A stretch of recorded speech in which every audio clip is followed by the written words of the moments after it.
Are you ready? Thể thao Việt Nam. Yeah, yeah, yeah.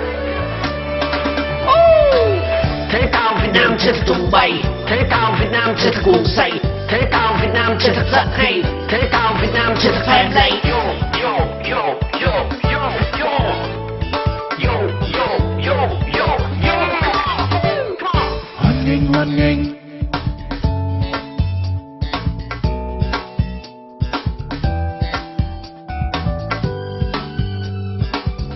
Cuộc chơi thế tay trong tay nhau, cùng nhau bạn nhé.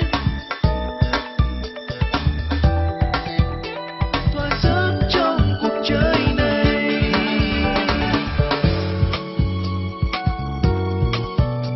Ta sống cho thể thao, ta sống cho khát khao. Vào ngày mai